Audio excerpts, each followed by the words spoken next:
আমি একটু রিকেপ করে নিই। লাস্ট ক্লাসে তোমাদের মনে হয় যা যা বুঝেছিলাম, আমরা জাভাস্ক্রিপ্টকে প্রোগ্রামিং ল্যাঙ্গুয়েজে আমরা কি কি পড়তো সেটা দেখেছিলাম। আর ওখানে আমরা ডেটা কোনটাকে বলে, ডেটা টাইপ কোনটাকে বলে, জাস্ট আমি একটা লিঙ্ক করে নিই, এটা বুঝতে পারবে যে আদ্দূর হয়েছিল। আর আমরা পড়েছিলাম ভেরিয়েবলস, তার মধ্যে আমরা কিছু স্কোপ দেখলাম। ঠিক আছে, স্কোপ বলতে তোমার এইটাই, লেট, কনস্ট, আর হচ্ছে ভার। আগে দেখিনি মনে হয়, এটুকু দেখেছিলাম যে ডেটা কোনটা, ডেটা টাইপ কোনটা, ভেরিয়েবল। কিছু প্রোগ্রাম করে দেখেছিলাম আমরা যে কিভাবে আমরা টাইপ অফ বলে একটা ফাংশন দেখেছিলাম, যে কিভাবে দেখা যায় যে কোন টাইপের ডেটার মধ্যে আছে। ঠিক, তো আমরা একটু আজকে টুলস নিয়ে বুঝি। টুলস বলতে প্রোগ্রামিং ল্যাঙ্গুয়েজে আমরা দেখেছিলাম এরপর থেকে কি হয়, এরপর থেকে হয় কিছু আমাদের কাছে অপারেটরস হয়। ঠিক আছে, অপারেটর বলতে যেগুলো নিয়ে আমরা কাজ করি। ঠিক আছে, কাজ করি বলতে সাপোজ আমরা যোগ করবো, তো আমি প্লাস করতে হবে, তো যে এক্স আর ওয়াই কে যোগ করতে, এক্স প্লাস ওয়াই, এগুলো তো অপারেন্ড। তো অপারেটর কোনটা, যে কাজটা করে দিচ্ছে, মানে প্লাস সিম্বলটা হচ্ছে অ্যাকচুয়ালি অপারেটর। তো কিছু অপারেটর আমরা মেনলি তিন টাইপের অপারেটর মেনলি দরকার হয় সব জায়গাতে প্রোগ্রামিং ল্যাঙ্গুয়েজে। তো যোগ, বিয়োগ, গুণ, ভাগ যেগুলো বলি আমরা, সেগুলো হচ্ছে তোমার অ্যারিথমেটিক অপারেটর। ঠিক আছে, এগুলো নোটের মধ্যে সব আছে, অ্যারিথমেটিক অপারেটর। আরেকটা আমরা যখন দেখবো যে তোমার এটা ছোট না বড়, সাপোজ এক্স কি ওয়াই থেকে ছোট না বড়, তো এগুলো কিভাবে বুঝবো যে এক্স কি ওয়াই থেকে বড়, তাহলে এই সিম্বলটা ইউজ করবো। এক্স কি ওয়াই থেকে ছোট, তাহলে এই সিম্বলটা ইউজ করবো। এক্স কি ওয়াই এর ইকুয়াল বা তার বড়, তো এটা ইউজ করবো। তো এগুলো হচ্ছে আমাদের কন্ডিশনাল অপারেটরস। ঠিক আছে, যেখানে আমরা কিছু কন্ডিশন ইউজ করি। তো একটা হতে পারে কন্ডিশনাল অপারেটর, একটা অ্যারিথমেটিক অপারেটর। তিন নম্বর যেটা ইউজ সব থেকে বেশি ইউজ হয়, তাকে বলি আমরা লজিক্যাল অপারেটর। লজিক্যাল বলতে যে তোমার মনে করো সাপোজ যে একটা বলা হলো যে এক্স ওয়াই এর ইকুয়াল কিনা। এবার এক্স ইকুয়াল টু ওয়াই মানে হচ্ছে অ্যাসাইনমেন্ট অপারেটর। ঠিক আছে, বা এক্স ইকুয়াল টু 5 মানে অ্যাসাইনমেন্ট অপারেটর, মানে 5 কে এক্স তে অ্যাসাইন করে দাও, বা ওয়াই কে এক্স তে অ্যাসাইন করে দাও। This is assignment operator. যখনই আমরা এক্স ডাবল ইকুয়াল টু বলি বা এক্স ট্রিপল ইকুয়াল টু বলি, তখন কিন্তু হয়ে যায় এটা আমাদের লজিক্যাল অপারেটরের মধ্যে চলে আসে। তো লজিক্যাল অপারেটরের মধ্যে আমরা এইটা শুধু না, লজিক্যাল অপারেটরের মধ্যে তিনটে মেইন পার্ট থাকে, কিন্তু এটাও লজিক্যাল অপারেটরের মতোই ট্রিট করে। ঠিক আছে, ইকুয়ালিটি চেক করার জন্য, কিন্তু লজিক্যাল অপারেটরের মধ্যে এটা কাউন্ট করা হয় না। এটাকে আমরা আলাদা করে পড়ি, এটাকে বলা হয় তোমার ইকুয়ালিটি অপারেটর, মানে আলাদা করে পড়তে হয়। ঠিক আছে, তো লজিক্যাল অপারেটরের মধ্যে কোনটা হলো, যে মনে করো সাপোজ এক্স আর ওয়াই রয়েছে আমার কাছে। তো এক্স আর ওয়াই কি, যে দুটোই যদি আমার কোনো কন্ডিশন দিলাম, যে দুটো কন্ডিশন যদি ম্যাচ করে, তাহলে তুমি আমাকে কাজটা করতে বলো। তো আলটিমেটলি কি হয়, আমরা সব জিনিসকে কি করি লজিক্যালে, ট্রু আর ফলস পাস করাই, মানে একটা হচ্ছে ট্রু আর একটা হচ্ছে ফলস, বাস এইটুকুই আমাদের আউটপুট নিতে হয়, এই দুটোর মধ্যে কোনো একটা। তোমাকে বললাম যে ভাই ঠিক আছে তুমি দেখো, তো আমি তোমাকে আইডি পাসওয়ার্ড দিলাম, তো চেক করে দেখো এই আইডিটা বা পাসওয়ার্ডটা ম্যাচ করছে কিনা লগ ইন করার সময়। তো লগ ইন তখনই হবে যখন আইডি পাসওয়ার্ডটা ম্যাচ করবে। তো আইডি পাসওয়ার্ড ম্যাচ করলে তো তখন ট্রু বলবে, আর যদি ম্যাচ না করে তাহলে ফলস বলবে, মানে সত্য না মিথ্যে, বাস এইটুকুই। তো লজিক্যাল অপারেটর কাজ হচ্ছে হয় আমাকে ট্রু দেবে বা হয় ফলস দেবে। তখন আমাদের কাজ হবে কি, ট্রুটাকে নিয়ে কিছু কাজ করা বা ফলসটাকে নিয়ে কিছু কাজ করা। সবাই ট্রু যদি হয় তাকে লগ ইন করিয়ে দেবো, ড্যাশবোর্ড দেখিয়ে দেবো। যদি ফলস হয় তাহলে বলে দেবো ভাই রং পাসওয়ার্ড, রং ইউজার নেম, বা একটা লগ ইন পেজ দেখিয়ে দেবো, বা অ্যাক্সেস নাই কিছু একটা বলে দেবো। তো ওই ডিসিশনটা নেবো কি করে, ওখানে আমাদেরকে হেল্প করা হচ্ছে লজিক্যাল অপারেটর। তখন আমরা তিনটে অপারেটর ইউজ করি। একটা হয় এন্ড অপারেটর। এন্ড মানে হচ্ছে সাপোজ তোমাকে বললাম যে আমাকে দুটো জিনিস লাগবে, আমার আমার একটা বিস্কিট লাগবে আর কফি লাগবে। যদি বিস্কিট কফি দুটোই তুমি আমাকে দাও তাহলে দিও, আদারওয়াইজ দিও না। মিনস ওই দুটোই ট্রু হতে হবে, বিস্কিটও আছে কফিও আছে। এবার যে বললাম না চাই, চা বা কফি যে কোনো একটা হলেই চলবে, আমাকে দিয়ে দাও, তখন বলি আমরা or operator, pipeline operator use করি, দুটো পাইপলাইন। ঠিক আছে, এটা অ্যাকচুয়ালি হচ্ছে অর, পাইথনের মধ্যে লিখতে হয়, আর এখানে কিন্তু আমাদেরকে সিম্বল ইউজ করতে হয়। এগুলো হচ্ছে এন্ড। আরেকটা হয় নট অপারেটর। নট মানে হচ্ছে না, না মানে হচ্ছে তোমার এক্সক্লামেশন মার্ক। ঠিক আছে, তো নট কে বলি আমরা সাপোজ যেরকম উল্টো। উল্টো মানে হচ্ছে যে তুমি তুমি তোমার মধ্যে কিছু ডেটা আছে। ঠিক আছে, যেমন বললাম এক্স ইকুয়াল টু নাল, মানে পড়েছিলাম না, নাল মানে হচ্ছে কিছু নেই। তাহলে আমি যদি বলি যে এক্স নট ইকুয়াল টু নাল, এর মানে হচ্ছে যে এর মধ্যে কিছু আছে। তাহলে আমি জিজ্ঞেস করতে পারি যে নট ইকুয়াল টু নাল, এটাও বলতে পারি ইকুয়াল টু ইকুয়াল, চেক করে নিলাম। তো যে ভাই বললেন নট মানে হচ্ছে যে ওটা না বাচক, তাহলে নট ইকুয়াল টু নাল এর মানে কিছু আছে। তাহলে বলতে পারি যদি এক্স নট ইকুয়াল টু নাল হয় তাহলে তুমি ভেতরে আসো, মানে তুমি তোমার মধ্যে খালি কিছু নেই তাহলে আসো। তো এরকম স্টেটমেন্ট গুলোতে আমরা না দিয়ে শুরু করি, যে না বাচকটাকে দিয়ে যদি আমার না আর দুটো না মিলে যায় তাহলে ইয়েস হয়ে যায়। নট আর নাল যদি এটা হয় তাহলে আমাকে কি রিটার্ন করবে, যে হ্যাঁ, আমাকে বলবে এটা ফলস বা এটা ট্রু। তো আলটিমেটলি আমাকে ট্রু আর ফলস নিতে হবে, যে তুমি আমাকে ট্রু দাও তাহলে কাজ করবো, ফলস দাও। তো এই তিনটে প্যারামিটারের সাথে আমরা কিছু আজকে টুলস দেখি, যেটা একদম খুব প্রয়োজন হয়ে পড়ে। একটাকে বলি আমরা কন্ডিশনাল স্টেটমেন্ট। তো কন্ডিশনাল কিছু আমরা দেখবো, কন্ডিশনাল স্টেটমেন্ট কিভাবে লিখতে হয়। আরেকটা হচ্ছে এই কন্ডিশনাল স্টেটমেন্ট কিভাবে লিখি আমরা। কন্ডিশনাল মানে হচ্ছে যদি, আমরা বলি না যদি এটা হয় তাহলে করো, যদি তোমার ইউজার আইডি ম্যাচ করে তাহলে আসো, যদি পাসওয়ার্ডটা ম্যাচ করে যায় তাহলে লগ ইন করাবো, যদি তোমার এজ 18 থেকে বেশি হয় তাহলে এই কাজটা করবে, যদি আজকে দিন হয় তাহলে হবে, যদি 5 তারিখের মধ্যে তুমি না দাও তাহলে তুমি আসবে না। যে সব কন্ডিশন গুলো আমরা যদি দিয়ে করি, তো যতই লজিক লিখি না কেন আমরা প্রোগ্রামিং এ, এই এই যদি কন্ডিশনটা মিনস কন্ডিশনাল স্টেটমেন্ট তোমার হেল্প করবেই করবে সব জায়গাতে, মানে এটা দিয়ে সব লজিক গুলো লিখি আমরা। তো এখানেও একই স্টেটমেন্ট ইউজ করি, যদি তোমরা যদি অন্য কোনো প্রোগ্রামিং ল্যাঙ্গুয়েজ পড়েছো তাহলে, আর না হলে প্রথমবার করছে কোনো অসুবিধা নেই, একটাকে বলি ইফ মানে যদি, আর একটাকে বলি হচ্ছে এলস যদি না হয়। মানে বললাম যে যদি এটা হয় তো এটা করো, আর যদি না হয় এটা করো। তো একটা যদি হলে ইফ, এলস মনে হচ্ছে না হলে। আর যদি অনেকগুলো যদি হয়, যে যদি তোমার এজ 50 হয় তাহলে তোমাকে এটা দেবো, যদি তোমার এজ 55 হয় তাহলে এটা তুমি করবে, তোমার প্রিমিয়াম এত লাগবে, তোমার যদি তোমার এজ 60 হয় তোমার প্রিমিয়াম এত লাগবে, যদি তোমার এজ 80 থেকে বেশি হয় তাহলে এই প্রিমিয়াম তোমার লাগবে। তো অনেকগুলো যদি হয়ে গেল, তখন আমরা কি করি, অনেকগুলো যদি লেখার জন্য এলস ইফ লিখি, ইএলএসি ইফ। মানে এটাও ইফ এর মতোই, কিন্তু একটা রেকমেন্ডেশন যে আমরা এলস ইফটা লিখি। তো এটা কিভাবে লিখতে হয় সেটা দেখবো, আর এক দুটো এক্সাম্পল দেখে নেবো। নাম্বার 2, আমরা কিছু লুপস দেখবো। ঠিক আছে, লুপস বলতে প্রত্যেকটা প্রোগ্রামিং ল্যাঙ্গুয়েজে কি হয়, মেনলি যদি দুটো এক্সাম্পল নিই, একটা টেকনিক্যাল এক্সাম্পল নেবো, একটা নন টেকনিক্যাল এক্সাম্পল নেবো। তো টেকনিক্যাল এক্সাম্পলটা যদি প্রথমে বুঝতে পারো তো ভালো। সবসময় কি করি আমরা, যখনই আমরা ফ্রন্ট এন্ডে কাজ করি, তো ফ্রন্ট এন্ডের মধ্যে কি হয়, আমাদেরকে কিছু ডেটা দেখাতে হয়, শো করতে হয়। সাপোজ একটা টেবিল রয়েছে, একটা এমপ্লয়ি ডেটা আছে, তোমার কাছে 10খানা এমপ্লয়ি ডেটা তুমি বার করছো, বা তুমি ব্যাংক স্টেটমেন্ট বার করছো, তুমি কত কি কি ট্রানজাকশন করেছো এই ডেট থেকে এই ডেট, ফ্রম ডেট আর টু ডেট তুমি ট্রানজাকশনটা দেখছো। তো ওটা এলো থেকে, তুমি তো শুধু ফ্রন্ট এন্ড থেকে ফ্রম ডেট টু ডেট দিয়ে সাবমিট করে দিয়েছো রিকোয়েস্ট, সমস্ত চলে গেলো ব্রাউজার এর মধ্যে, সার্ভারের মধ্যে। Server means back end. Back end কি করলো, ওর নিজের সমস্ত ল্যাঙ্গুয়েজের মধ্যে যা যা কোড লেখা আছে সেই কোডগুলো লিখে দেখলো, সেখান থেকে যদি কোনো ডেটাবেস থেকে ডেটা, তো নিশ্চয়ই ডেফিনেটলি নেবে, ডেটাবেস থেকে ডেটাগুলোকে ফেচ করে নিয়ে এলো, কতগুলো ওই ওই ডেট থেকে শুরু, ওই ডেটের মধ্যে কি কি ট্রানজাকশন হয়েছে সবগুলো নিয়ে তোমাকে একটা অ্যারে অবজেক্ট, মানে একটা অবজেক্ট অ্যারের ফরম্যাটে তোমাকে পাঠিয়ে দিল এখানে ফ্রন্ট এন্ডে। মানে একটা বলতে পারে একটা অবজেক্ট রয়েছে যার মধ্যে সাপোজ একটা বাক্স রয়েছে, একটা বিস্কিটের বাক্স, ওই বিস্কিটের বাক্সের মধ্যে অনেকগুলো বিস্কিট রাখা আছে পরপর, যতগুলো ওর মধ্যে ছিল, তুমি ফ্রম ডেট আর টু ডেটে যতগুলো ট্রানজাকশন চেয়েছো সমস্ত ট্রানজাকশন গুলোকে ওকে করলে একটা অবজেক্ট বানিয়ে দিল, একটা অ্যারে। অ্যারে আমরা পড়েছি এর আগে, সরি পড়িনি, আমরা জেনেছিলাম যখনই আমরা একটা সিঙ্গেল এলিমেন্টে মোর দেন অনেকগুলো এলিমেন্ট রাখতে হয়, মিনস একটা ভেরিয়েবল যখন অনেকগুলো এলিমেন্টকে হোল্ড করে। লুপ যখন বলি তখন কথা হচ্ছে যে ব্যাকএন্ড থেকে যখন এগুলোকে নিয়ে এলাম আমরা, তখন আমরা এই অবজেক্টটাকে কি করব, যে মনে কর সাপোজ এর মধ্যে 100খানা আইটেম আছে, তো 100খানা আইটেমকে আমরা কিভাবে আইটারেট করবো, তখন আমরা লুপের ইউজ করি। লুপ হচ্ছে একটা টেকনিক্যাল টার্ম, যেখানে কিছু আমাদেরকে মেথড অ্যান্ড কিছু ফাংশনস দিয়ে দেয় আমাদেরকে জাভাস্ক্রিপ্ট, বলে তুমি এইভাবে যদি ইউজ করো তাহলে আমি ওই অবজেক্টটাকে ধরবো, আর ওই অবজেক্টটাকে ধরে একটা একটা করে ডেটা তোমাকে বার করে দেবো। আর ফ্রন্ট এন্ডে তোমার মনে করো কোনো টেবিল বানানো আছে, যেমন টিআর ট্যাগ আমরা পড়েছিলাম, টিডি টিআর এগুলো পড়েছিলাম, তো ওর মধ্যে একটা একটা করে তুমি সাজিয়ে দিও টিডির মধ্যে। তো প্রথমটা এলো চলে গেল, সেকেন্ড এলো চলে গেল, থার্ড এলো চলে গেল, এরকম করে দেখা গেল 100টা হয়ে গেছে, কাজ শেষ। তো এই যে 100 বার জিনিসটাকে সে আইটারেট করছে, ওখান থেকে বার বার বার করছে, তখন অটোমেটিক্যালি হয় না। যে কোনো প্রোগ্রামিং ল্যাঙ্গুয়েজে ডেটা সবসময় ইনভোক একবারই হয়, বারবার যদি করতে হয় কোনো স্টেটমেন্টকে এক্সিকিউট করা, কোনো ফাংশনকে এক্সিকিউট করা, তখন আমাদেরকে হেল্প নিতে হয় একটা ফাংশনের, যে ফাংশনটা বিল্ট ইন, যাকে বলি আমরা লুপ। ওই লুপের নাম হচ্ছে এখানে ফর লুপ। তো ফর একটা লুপ হয়, ঠিক আছে, ফর লুপ বলতে ফর একটা ফাংশন, আলটিমেটলি সবই ফাংশন। আরেকটা হয় ডু হোয়াইল ফাংশন, ঠিক আছে, ডু হোয়াইল। আরেকটা হয় হোয়াইল। তার মধ্যে হোয়াইল আর এই ফর আমরা দেখবো একটা দুটো এক্সাম্পল। তো ফর আর হোয়াইল এই দুটোই আমরা সব থেকে বেশি ইউজ করি, যখন আমরা বলে দিই ওকে যে তুমি এই কাজটা এতবার করো, তোমাকে একটা অবজেক্ট দিয়ে দিলাম, ওই অবজেক্টটাকে নিয়ে করো। তো আলটিমেটলি অ্যারে হোক, আলটিমেটলি ডেটা সবসময় অ্যারে থেকেই বেরোয়, অ্যারে থেকেও বেরোতে পারে, অ্যাজ এ অবজেক্ট থেকেও বেরোতে পারে। তো আলটিমেটলি আমরা অবজেক্ট থেকে ডেটা ফেচ করি বা অ্যারে থেকে করি, আলটিমেটলি অ্যারে অ্যান্ড অবজেক্ট দুটোই জাভাস্ক্রিপ্টের মধ্যে। তার টাইপ কি, তার টাইপ হচ্ছে অবজেক্ট। ও দুটোকে অবজেক্টিভ বলে। তো আলটিমেটলি অবজেক্টিভ বলা ঠিক, অ্যারে বলা ভুল। তো ওটা হচ্ছে একটা অ্যারে অবজেক্ট, আর একটা হচ্ছে ইটসেলফ অবজেক্ট, মিন যার মধ্যে অনেকগুলো ডেটা একসাথে র্যাপ করা আছে, ইনক্লুডিং কিছু প্রপার্টিস আর কিছু মেথডস। তো আমরা এখন এই মুহূর্তে এইটুকু শুধু দেখি, এইটুকুটা আগে দেখে নিই, তারপর আমরা বাকিটা বুঝছি। তারপরে আমরা একটু ফাংশন দেখবো। তাহলে ইফ এলস হচ্ছে আমাদের একটা কন্ডিশনাল স্টেটমেন্ট, আর লুপ হচ্ছে আমাদের এখানে একটা কোনো অবজেক্ট থেকে ডেটা বারবার আইটারেট করতে আমাদেরকে হেল্প করে। কি করে করতে হয় ওটা বুঝে নিই একটু। তাহলে আমি ভিএস কোড খুললাম। তাহলে একটা ওয়েতে দেখেছিলাম, তাহলে আমরা কি বুঝেছিলাম, 3 ভাবে জাভাস্ক্রিপ্টকে রান করানো যায়। একটা হচ্ছে থ্রু কনসোল, কনসোলটা হচ্ছে ওরই ইন্টারপ্রিটারের একটা পার্ট। নাম্বার 2 হচ্ছে নোড দিয়ে ইন্ডিপেন্ডেন্টলি টার্মিনাল রান করাতে পারি, বা নোডকে ইউজ করে করাতে পারি, যেটা একদম মডার্ন, মডার্ন বলতে যেটা 2008-এর পর বলতে পারো।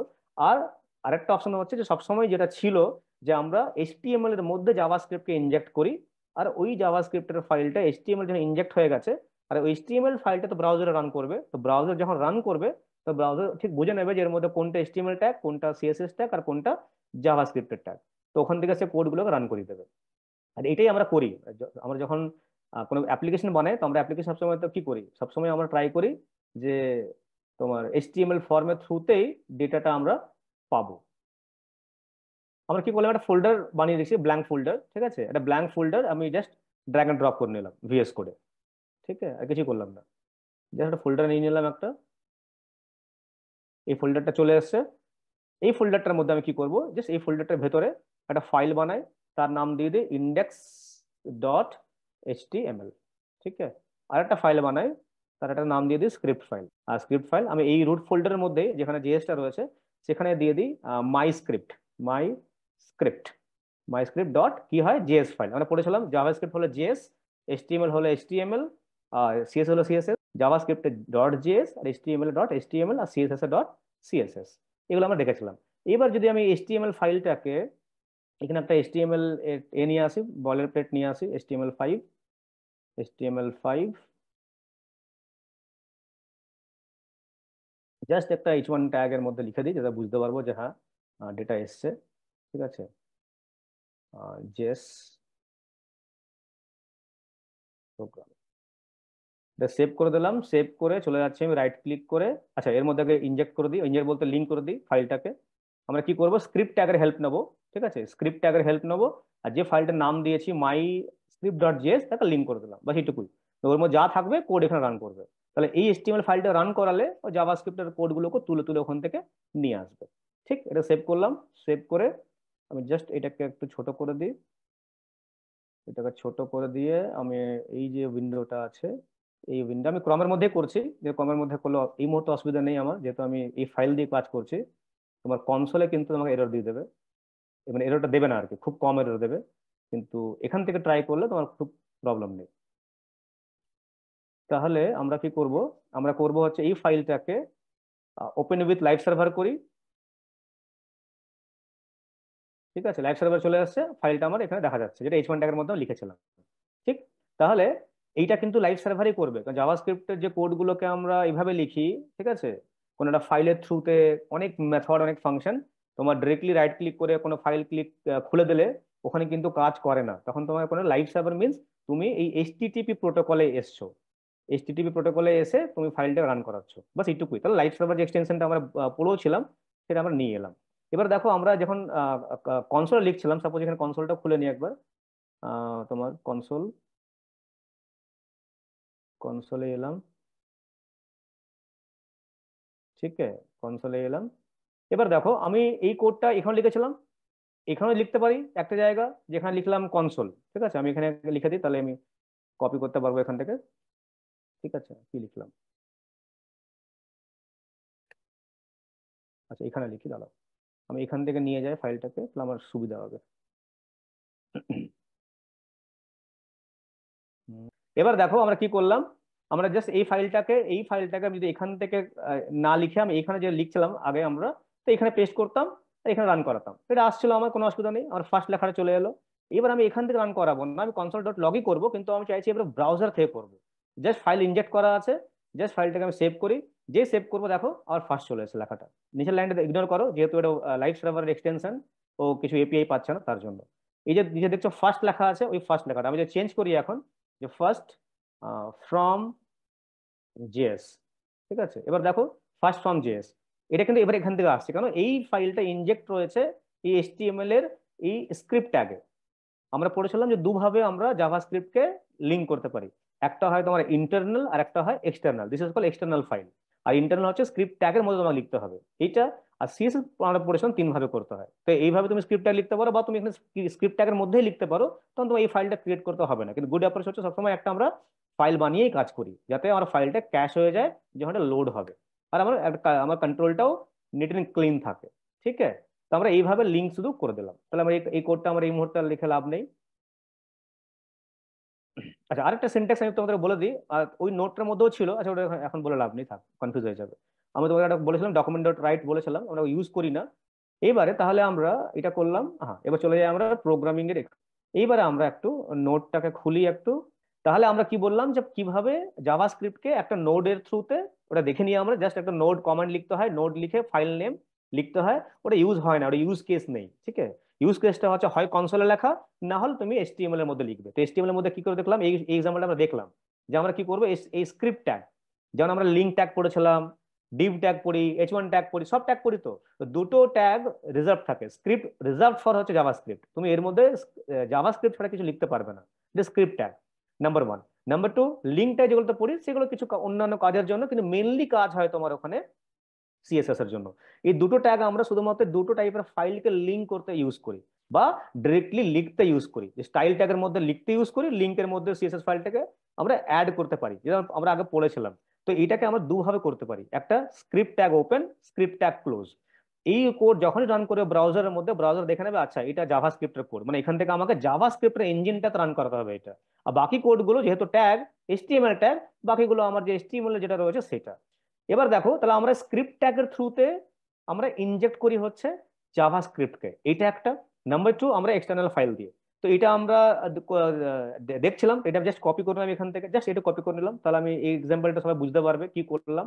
আমরা এখানে এসে কি করব, এই ইন্ডেক্স ফাইলে আমরা এসে, এই যে উপরে স্ক্রিপ্ট রয়েছে কোনো অসুবিধা নেই, আমি স্ক্রিপ্ট ট্যাগও লিখলাম এখানে একটা, আমি স্ক্রিপ্ট ট্যাগের মধ্যে লিখলাম, আমি ট্যাগও রাখতে পারি, লিখতেও পারি, কোনো অসুবিধা নেই, 100 বার লিখতে পারি, 100 বার এখানে চেঞ্জ করতে পারি, কোনো অসুবিধা নেই। তাহলে কি লিখলাম, স্ক্রিপ্ট ট্যাগের মধ্যে এই অ্যালার্ট ফাংশন আমরা পড়েছি আগে। তো অ্যালার্ট ফাংশনটা কি হবে, এই ব্রাউজারকে হ্যান্ডেল করে দেবে কাকে, জাভাস্ক্রিপ্টের ইঞ্জিনকে। এবার দেখো অ্যালার্ট দিয়ে দিল এখানে, ওয়েলকাম টু জাভাস্ক্রিপ্ট যে লেখাটা ছিল। তো আমি এইখানে লিখি, বা এই জিনিসটাকে তুলে আমি এখান থেকে লিখি, আমি এই জায়গায় কাট করে নিই, এখন কাট করে আমি এখানে নিয়ে চলে যাই, আর এখানে লিখি, আমার একই জিনিস। এখানে দিলেও আমার একই আসবে, ওখানে দিলেও একই আসবে, কারণ আলটিমেটলি রান করছে পুরো ওই এইচটিএমএল ফাইলটা। তো এইচটিএমএল ফাইলের মধ্যে ইন্টারনাল হোক বা ওখানে ইনজেক্ট করা থাকুক, দুটোই কিন্তু একই জিনিস। তাহলে এইটাকে আমরা আর দেখছি না, এটা সেভ করে দিলাম।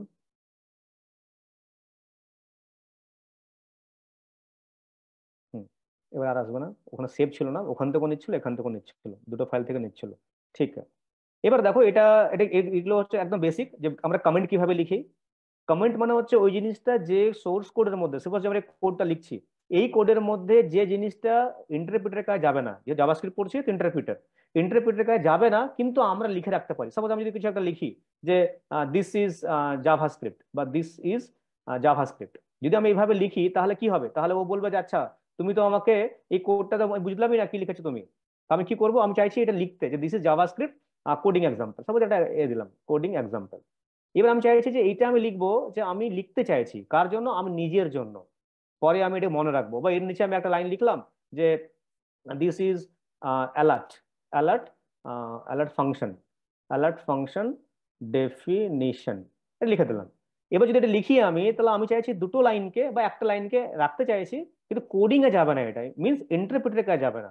তো সিঙ্গেল লাইন কমেন্ট হলো, যে লাইনে আছে সেটাকে সিলেক্ট করো, বা কার্সর রেখে দাও, হয় সিলেক্ট বা কার্সর রেখে দাও ওখানে, সিম্পল করে দিয়ে কিবোর্ড দিয়ে control plus front slash press করে দাও, ওটা অটোমেটিক্যালি এটা কমেন্ট হয়ে গেল। কমেন্ট মিনস তোমার নোট হয়ে থাকবে ওটা, কিন্তু কমেন্ট হওয়া লাইন বা স্টেটমেন্ট, বা তোমার যে কোনো কোডই হোক না কেন, আলটিমেটলি স্টেটমেন্ট, ওই স্টেটমেন্ট ইন্টারপ্রিটারের কাছে যাবে না, ইন্টারপ্রিটার ওটাকে অ্যাভয়েড করে দেবে, যে দেখবে কমেন্ট এটা আমার জন্য না, ও স্কিপ করে বেরিয়ে যাবে। কিন্তু কার জন্য ইউজফুল, আমাদের জন্য, ডেভেলপারের জন্য, আমি তোমাকে যে কোড দিলাম, ফাংশনের নাম কি, ফাংশনের কাজ কি, তার জন্য।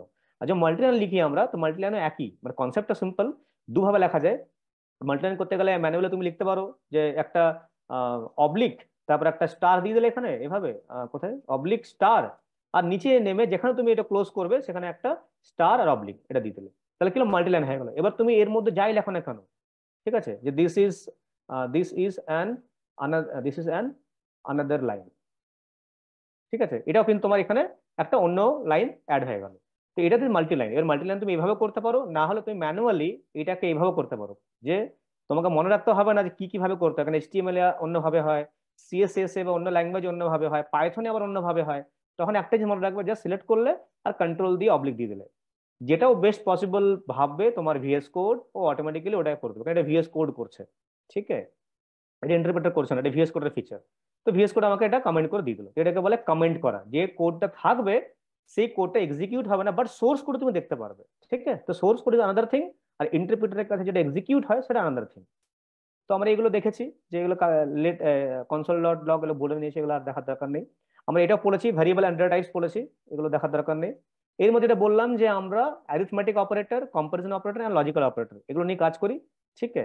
আর এগুলো বলছিলাম যে আমরা যেগুলো অ্যারিথমেটিক বলি প্লাস মাইনাস, এইগুলো কম্পারিজন অপারেটর এগুলোকে বলি মিন্স আমরা চেক করাই ওখানে। অ্যান্ড লজিক্যাল বলতে যে আমরা এন্ড বলি, অর বলি বা নট বলি, ঠিক আছে, যার মধ্যে ট্রু আর ফলসই আমরা শুধুমাত্র অ্যান্সারটা পাই।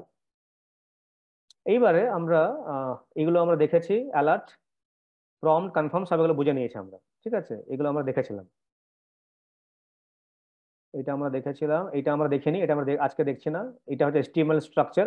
এটার মানে হচ্ছে যে আমরা যখন ইনপুট গুলো নিচ্ছি ইউজারের কাছ থেকে, কিভাবে নিচ্ছিলাম? প্রম্পট দিয়ে নিচ্ছিলাম। ডিসপ্লে করার জন্য কি করছিলাম? অ্যালার্ট দিয়ে করছিলাম, ঠিক। বা আরেকটা ডুয়াল কন্ডিশনাল ইনপুট নিতে গেলে কনফার্ম দিয়ে করছিলাম। আরেকটা আছে document dot right. Document dot right বলতে তোমার HTML বডির মধ্যে ডিসপ্লে হবে, ঠিক আছে, ওটা দেখে নিই আমরা, ওটা পরে দেখবো আমরা। তো ওটা ডমের সময় দেখবো।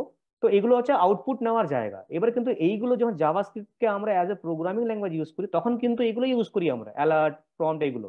কিন্তু যখন আমরা অ্যাকচুয়ালি অ্যাপ্লিকেশনে কাজ করি, মানে একটা তুমি ইউজারের লগ ইন ফর্ম বানাচ্ছো, ওখান থেকে তুমি আইডি পাসওয়ার্ডটা নিয়ে যাবে লগ ইন ফর্ম দিয়ে, তখন কিন্তু ওখানে প্রম্পট বা অ্যালার্ট থাকবে না। ওইগুলো অ্যালার্টের কাজটা অন্য, অ্যালার্টটা ইউজ করি আমরা, কনফার্মটা ইউজ করি, কিন্তু অন্যভাবে ইউজ হয়। কিন্তু প্রম্পট বা ডকুমেন্ট ডট রাইট বা কনসোল ডট লগ এগুলো ইউজ করি না। এগুলো জাভাস্ক্রিপ্টকে ইউজ করার জন্য, বা জাভাস্ক্রিপ্টে প্রোগ্রাম লেখা বা ওকে ওর মধ্যে কোডিং করতে গেলে তখন কি করি আমরা, যখন আমরা HTML ইউজ করি, তখন HTML এর যে ইনপুট ট্যাগ আমরা পড়েছিলাম, তো HTML এর ইনপুট ট্যাগ কি করে কাজ করতে সব পড়া আছে আমাদের, ওগুলো দেখে লাভ নেই। তো আমরা ওটাকে যদি ইউজ করি তাহলে আমরা কিভাবে ইনপুট নিতে পারি। তো জাস্ট এখানে আমরা এক্সাম্পল দিয়েছি যে এই ফর্ম রয়েছে একটা, একটা ফর্ম ট্যাগ।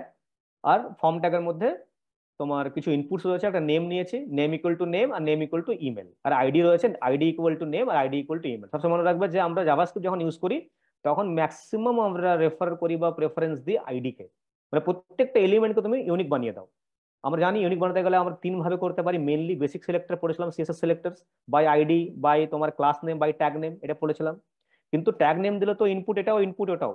তো আলটিমেটলি সবাই যদি ইউনিক করতে হয় তখন হয় আমাকে প্রত্যেকটা ক্লাসগুলো আলাদা আলাদা বলতে হবে, তার থেকে বেটার হচ্ছে তুমি আইডি গুলোকে বলে দাও। তো আইডি সবসময় জাভা স্ক্রিপ্টে মেনলি ইউজ হয়, আর CSS এর মধ্যে মেনলি ক্লাস ইউজ হয়, এটা একটা কনভেনশন। তো আমরা এইটাকে যদি এখান থেকে জাস্ট এই ফর্মটার মধ্যে কিছুই নেই, সিম্পল একটা ফর্ম, এটা আমি আর ডিসক্রাইব করছি না, এটা পড়েছি এক সময়।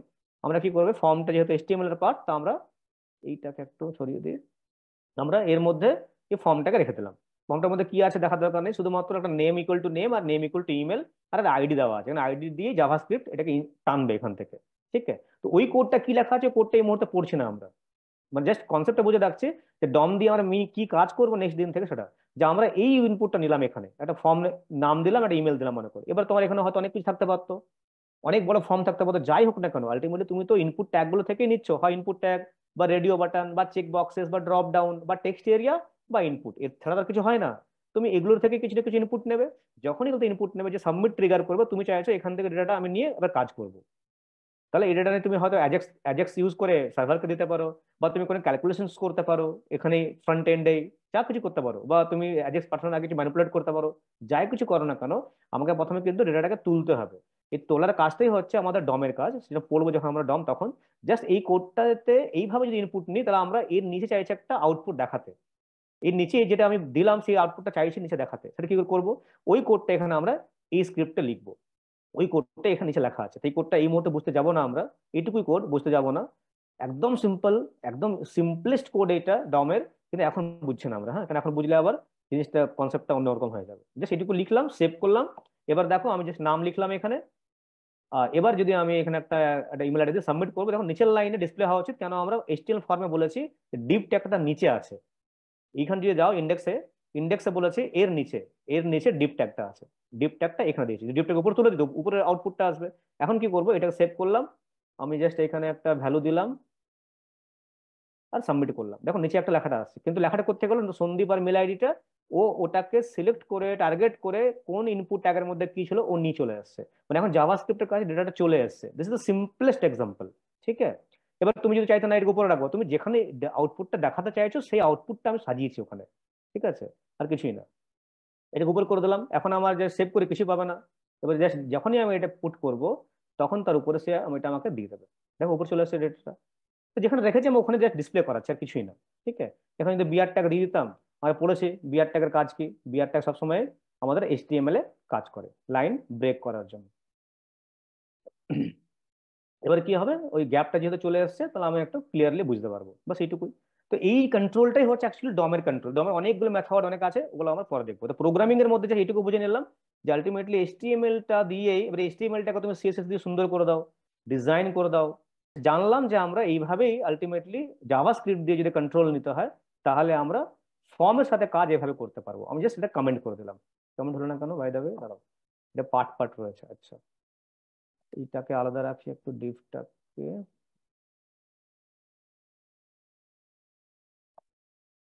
হুম, আমরা এক কাজ করি, এবার এটাকে পুরোটাকে কমেন্ট করি। পুরো কমেন্ট হয়ে গেছে, হ্যাঁ ঠিক আছে, পেজ পুরো ব্ল্যাঙ্ক হয়ে গেছে। ঠিক আছে, তাহলে আমরা এই এসটিএমএল ট্যাগটাকে জাস্ট লিখেছিলাম, আর স্ক্রিপ্ট ট্যাগটাকেও আমি এই মুহূর্তে কমেন্ট করে দিই। আমি এই মুহূর্তে লাগছে না, আমি কমেন্ট করে দিলাম। ঠিক আছে, এবার নিচে এলাম, একটু সেভ করলাম, পেজ ব্ল্যাঙ্ক রয়েছে। এবার আমরা আবার কোডে আসি। তাহলে এই কোডটাই হচ্ছে আমাদের ডমের, মানে এক্সাম্পলটা বুঝতে পারলে ডম আমরা এগুলো নিয়ে পড়বো। তোমাদের কাছে কোড প্রচুর দেওয়া আছে ডমের, ঠিক আছে, ওগুলো দেখবে কেন লিখেছে এগুলো, কেন বুঝবো আমরা। এবার আমরা যে ক্লাসটা এখন শুরু করছিলাম ওটা এখন ধরলাম, যে আমরা কন্ডিশনাল বলছিলাম। তো কন্ডিশনাল যখন বলছিলাম তখন আমরা কি বললাম, যে আমরা যখন যদি এটা হয় এটা করো, আর যদি না হয় এটা করো, তখন আমরা বললাম যে ইফ এলস স্টেটমেন্টের আমরা ইউজ করি। মিনস একটা ইফ এলস একটা ফাংশন, ইফ হচ্ছে একটা ফাংশন, ইফ ফাংশনের মধ্যে এলস একটা স্টেটমেন্টের মতো কাজ করে। তো আলটিমেটলি এটাকে আমরা কন্ডিশনাল স্টেটমেন্টই বলি। আলটিমেটলি ইফ একটা ফাংশন, কিন্তু ইফ এলস একসাথে বলি আমরা, তখন বলি এটা একটা স্টেটমেন্ট। যে আমরা যখন কন্ডিশনাল কিছু ডেটা যদি নিতে হয় কম্পিউটারের কাছ থেকে ইনপুটের বেসে, তখন আমরা ইফ এলস ইউজ করি। একটা জাস্ট এটা কপি করে পেস্ট করি, আগে কি লিখেছে বুঝি, তারপরে এটা বুঝলে আমরা অনেকটা বুঝতে পারবো কি লিখেছে। এটা আমরা লিখলাম হচ্ছে এইখানে। ঠিক আছে, কি লিখেছে এটা বুঝি, তার সিনট্যাক্সটা বুঝতে পেরে যাবো। আমি আর হোয়াইট বোর্ড ইউজ করছি না এখানে, আমি একবারই এটাকে এখানে ইউজ করি। না বুঝতে পারলে বলবো, তাহলে হোয়াইট বোর্ডে আমরা যাবো সিনট্যাক্সটা বোঝার জন্য। হুম, দেখো কি করেছে লাইন নাম্বার, তুমি 26 থেকে দেখো। ঠিক আছে, লাইন নাম্বার 26, লাইন নাম্বার 26-এ বলা আছে যে আমি একটা ভ্যারিয়েবল নিয়েছি এজ। তুমি এখানে লেট নাও, ভার নাও, যা নেবে নাও, কোনো অসুবিধা নেই, কারণ আমি এটা কোনো স্কোপের মধ্যেই নেই।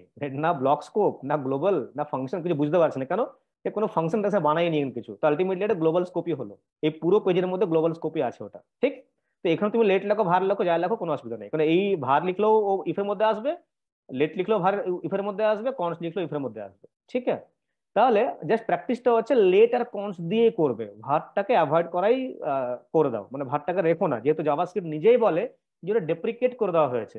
একটা ডেপ্রিকেট, একটা হচ্ছে অবসলিউট। অবসলিউট মানে হচ্ছে তুমি ইউজ করতে পারবে না, এক্সপায়ার্ড। আর ডেপ্রিকেট মানে হচ্ছে যে ওটাকে নিয়ে জাভাস্ক্রিপ্ট আর আর কোনো আপডেট আনবে না, কাজ করবে না। ঠিক আছে, যখন কাজই করবে না, আপডেটই আনবে না, তো ওটাকে নিয়ে কাজ করে কি লাভ। তাহলে আমরা কি করলাম, এজ বলে একটা ভেরিয়েবলে একটা ইনপুট নিয়েছি, আমরা হার্ড কোড অ্যাসাইন করেছি। যদি এটাকে ডাইনামিক করতে হয় তো কি করবো, প্রম্পট ইউজ করতে পারি, যে জাভাস্ক্রিপ্ট ইউজ করছে। তো এই 18 টাকা আমি কি করবো, এখানে কাজ করি, এটাকে প্রম্পটে নিয়ে নিই। Prompt, PROMPT, prompt. প্রম্পট একটা ফাংশন, তো প্যারেন্থেসিস পাস করলাম। এই প্রম্পটের মধ্যে কি হবে, আমাকে একটা উইন্ডো দেবে, যে জিজ্ঞেস করবে যে তুমি একটা দাও, ইনপুট দাও। তবে ইনপুট দেওয়ার সময় আমি কাজ করলাম, আর লিখে দিলাম কিছু, একটা একটা স্ট্রিং পাস করে দিই, যে enter, enter your age, enter your age. আমি যেটা পাস করলাম, তুমি না লিখতে পারো, না লিখতে পারো। তাহলে প্রথমে কি লাইনটা চলবে, এই লাইনটা চলবে, আমাকে প্রম্পট করবে, মিন্স আমাকে একটা পপ আপ খুলবে। এটা কিন্তু জাভাস্ক্রিপ্টে কাজ করছি বলে, ওই জন্য আমি আগের এক্সাম্পলটা দেখালাম। এইচটিএমএল এ কিন্তু আমরা প্রম্পট লিখবো না, এইচটিএমএল এ কিন্তু আমরা ওই কনসোল ডট লগ লিখবো না। এটা হচ্ছে জাভাস্ক্রিপ্টে কাজ করার জন্য, এটা গুলিয়ে দিও না। প্রোগ্রামিং ল্যাঙ্গুয়েজের মধ্যে যে সব ফাংশন আমাদের সব জায়গায় ইউজ হবে তা কিন্তু না।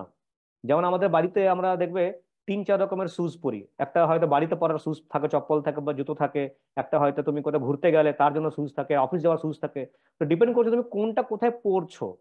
তুমি যদি চাও যে ওই সুইচটাকে পরে তুমি সব জায়গায় যাবে, কেউ আটকাবে না, কিন্তু ওটা রেকমেন্ডেড না। ওটা তুমি প্রম্পট লিখেও কাজ করতে পারো, তোমার ইনপুট বক্সটা অন্যরকম ভাবে একটা পপআপ মতো খুলবে, প্রোগ্রাম তোমার সব কাজ করবে, কিন্তু এইচটিএমএল সাথে ওটা মানানসই নয়। ওই জন্যই আমরা ওটা অ্যাভয়েড করি। ওখানে তুমি করতে পারো, তোমার জন্য ফাংশন দিয়ে দিয়েছে উইন্ডো অবজেক্ট, এটা উইন্ডো অবজেক্ট, উইন্ডোর মধ্যে আসছে, তো তুমি ইউজ করতেই পারো।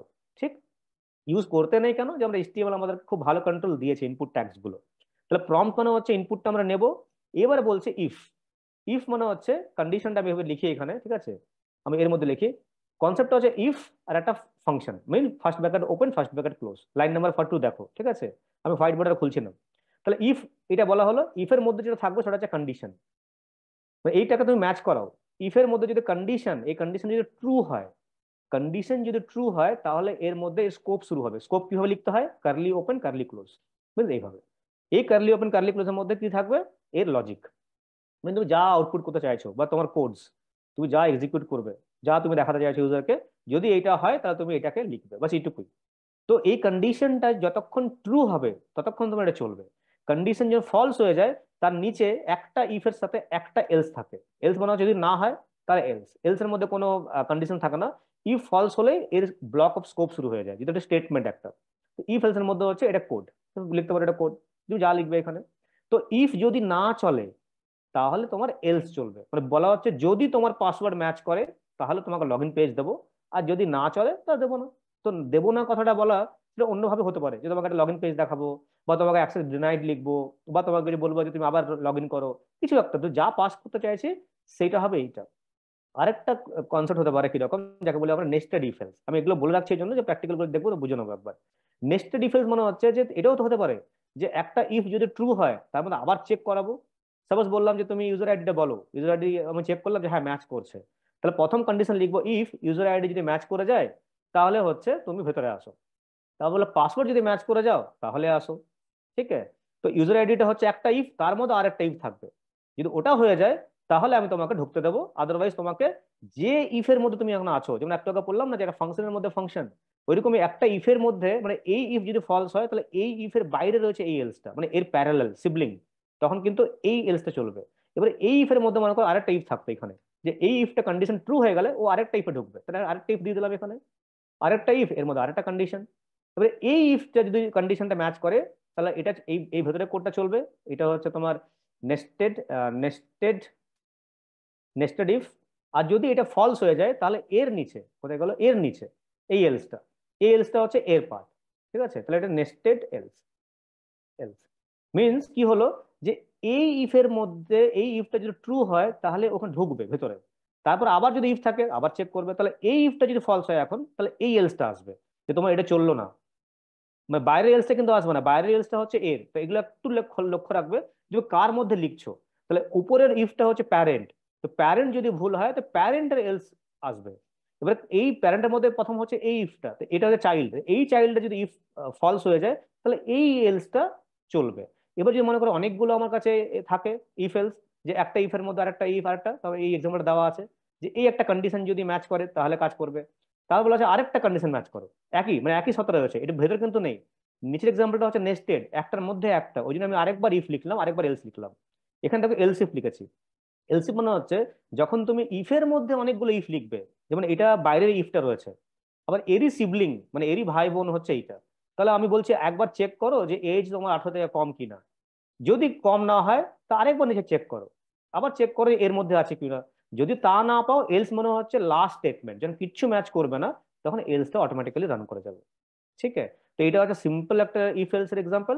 আর যদি আমরা নেস্টেড বলি তো নেস্টেড মানে হচ্ছে এরকম, যে একটা ইফের মধ্যে একটা if থাকতে পারে আবার ওর মধ্যে ইফ থাকতে পারে।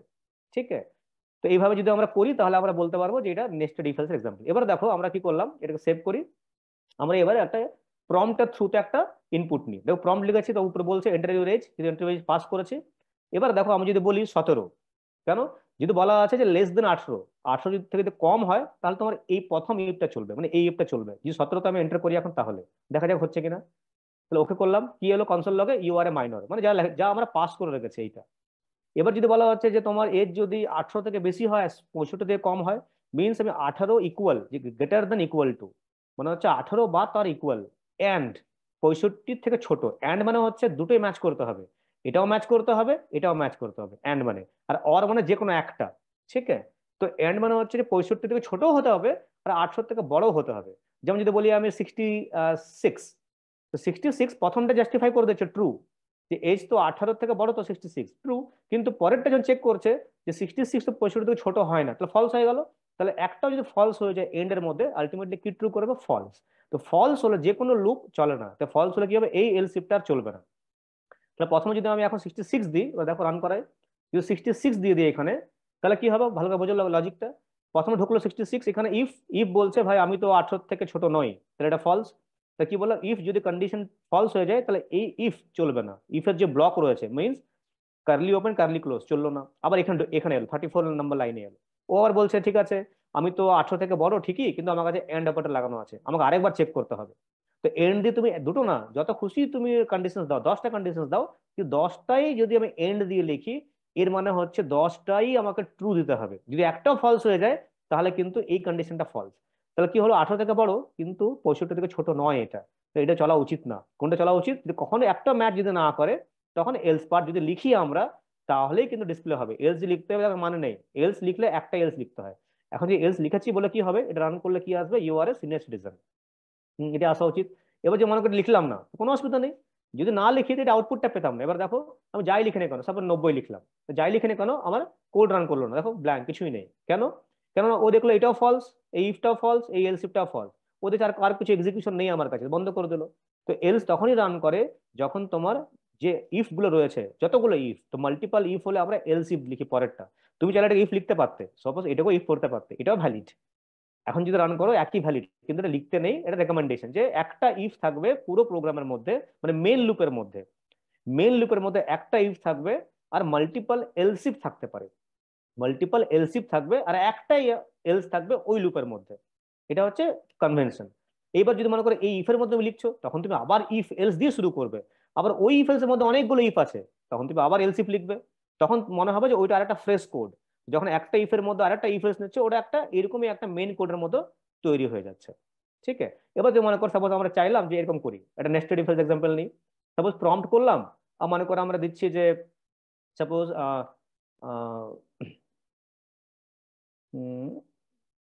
সাপোজ একটা জিনিস দিচ্ছি, এন্টার এন্টার এন্টার